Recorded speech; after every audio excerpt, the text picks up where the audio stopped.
Pagi, saudaraku yang terkasih di dalam Tuhan.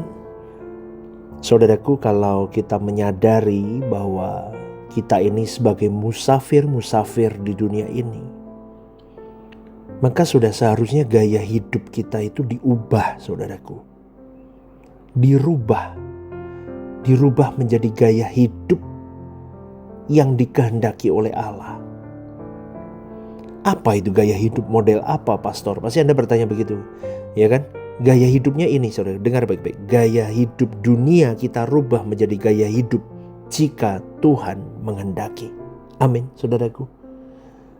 Kalau selama ini kita kan mau-mau kita kan, Tuhan gak kita urus, perasaan Tuhan gak kita peduliin, urusannya tentang aku mau apa enggak, kehendakku yang jadi, betul kan?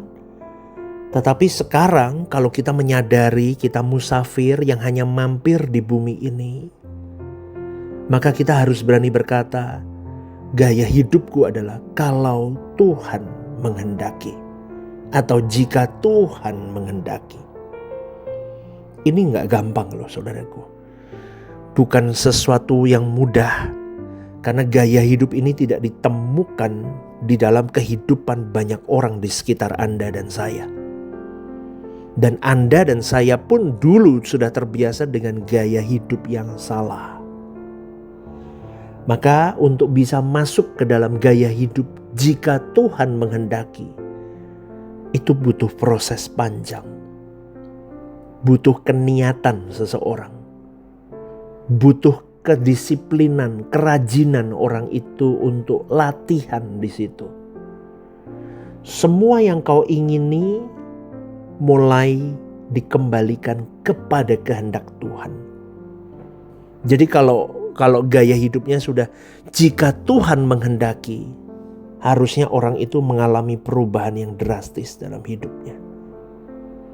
Karena sebaliknya, biasanya kan orang prinsipnya kita dulu kan jika saya mau atau saya menghendaki. Saya tahu hal begini karena saya melihat pribadi Yesus, saudaraku. Coba ya kalau saya mengandai-andai ketika Tuhan Yesus ada di bumi ini dengan tubuh daging seperti kita. Dia melakukan dengan apa yang dia kehendaki sendiri itu kayak apa coba? Apa yang bisa kita teladani dari orang model begitu? Tapi seorang pribadi Yesus itu memberi teladan bagaimana bisa memiliki, menghidupi atau melakukan kehendak Bapanya. Ketika ia berkata bahwa makanannya adalah melakukan kehendak Bapa dan menyelesaikan pekerjaan Bapa, itu berarti Yesus tidak hidup dengan kesukaannya sendiri loh. Tapi hidupnya disandra untuk menyelesaikan tugas Bapa. Prinsipnya bukan aku yang mau, tetapi apa yang Bapa mau dalam hidupku. Kristen tuh begitu aturan. Karena kita mengikuti teladan kita, Yesus Kristus Tuhan kita yang mulia. Maka di situ kita akan menyenangkan hati Bapa kita, Elohim Yahweh.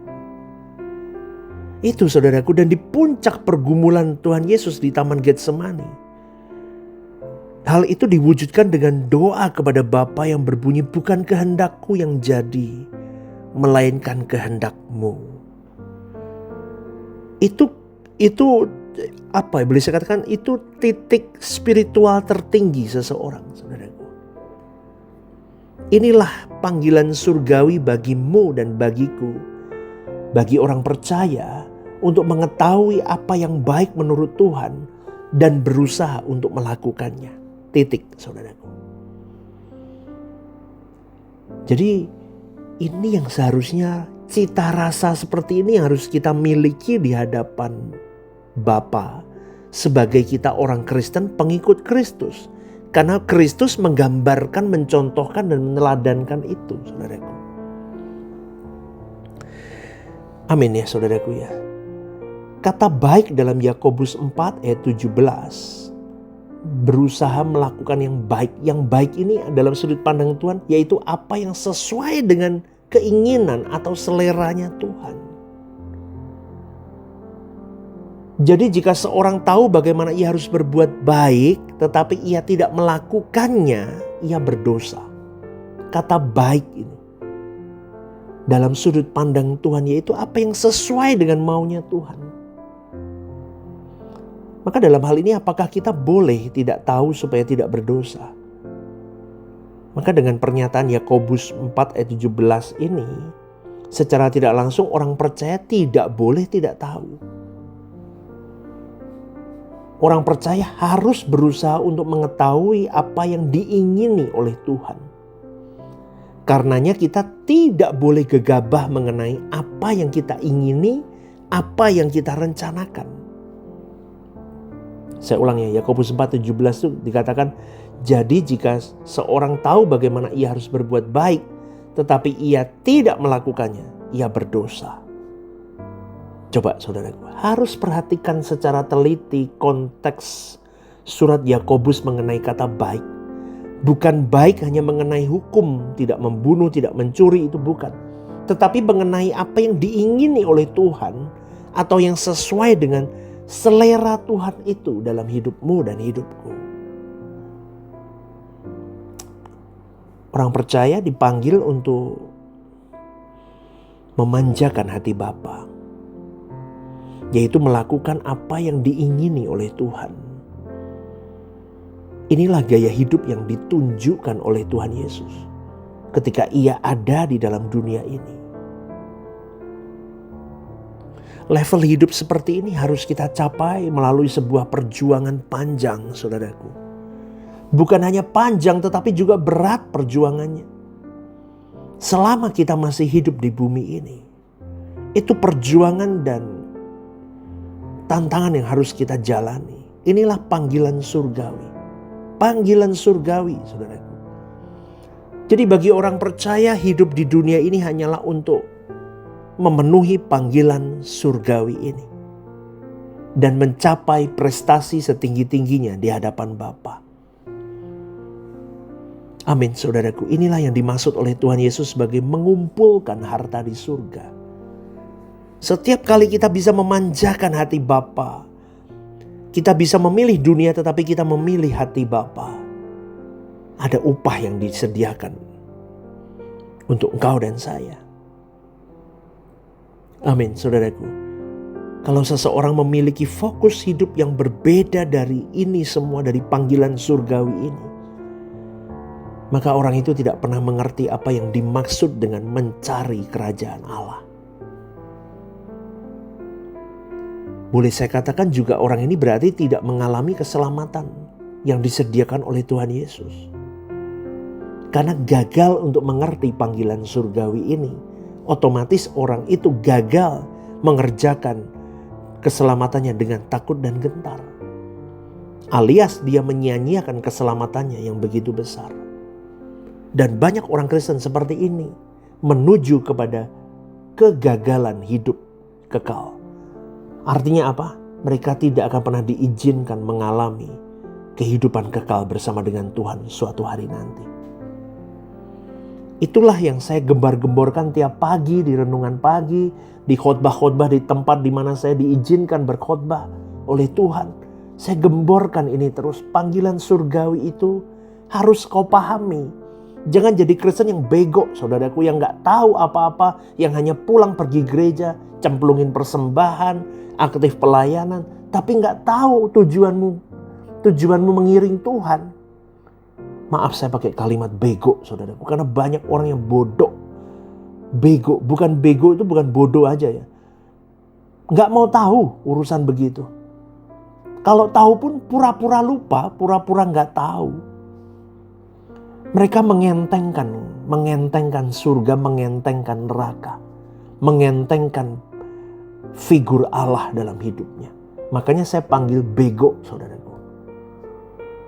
Maaf saya kalimatnya agak kasar kali ini, karena memang banyak orang yang tidak mau tahu tentang Tuhan. Saudaraku yang terkasih di dalam Tuhan,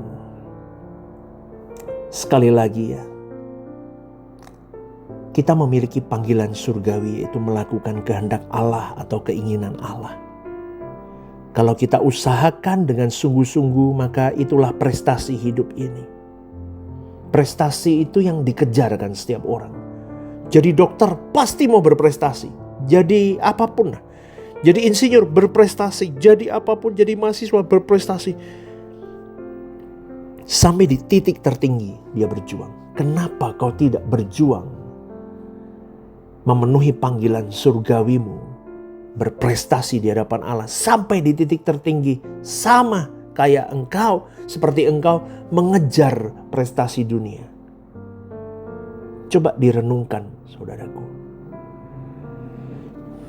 Kau berani habiskan waktumu, tenagamu, kurang tidur, kau kerjakan tugas-tugasmu supaya kau mencapai prestasi tertinggi. Tapi kenapa kau tidak berani berlutut, berdoa, habiskan waktumu mengenali hati Tuhan, baca firman-Nya, punya doa yang khusus sama Tuhan, berjuang mengenali Dia sampai di titik nadir. Coba renungkan ini. Kalau di dalam filosofi hidup manusia itu, kalau saya renungkan, seringkali umumnya prestasi yang baik itu melambangkan kebahagiaan dalam hidup orang itu. Prestasi yang baik itu kebanggaan pribadi,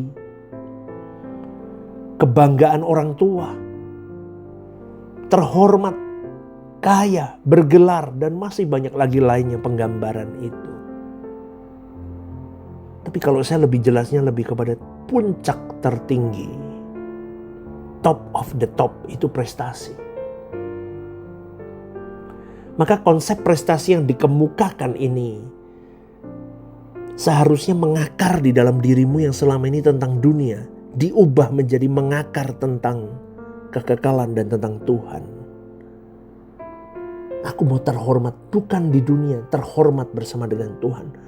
Aku mau kaya bukan kaya di dunia, tetapi kaya di surga. Aku mau bergelar bukan bergelar dihormati orang di dunia ini, tetapi bergelar sebagai bangsawan surgawi di langit baru, bumi baru. Betul, saudaraku. Aku mau mencapai puncak tertinggi, terhebat, termulia, semuanya yang Betul? Superlatif, paling. Tetapi kita ubah menjadi aku mau paling mencintai Tuhan, paling dicintai Tuhan. Itu yang kita kejar. Amin, saudaraku. Ya, banyak orang Kristen, aktivis, bahkan pejabat, gereja, apapun masih terbelenggu dengan konsep salah ini. Walaupun bibirnya berbicara tentang kebenaran firman Tuhan, khotbah kayak saya begini, khotbah, tapi kadang seringkali masih terselip di hatinya kecil-kecil, tipis, halus tentang prestasi dunia. Khotbah tujuannya supaya terkenal, udah salah.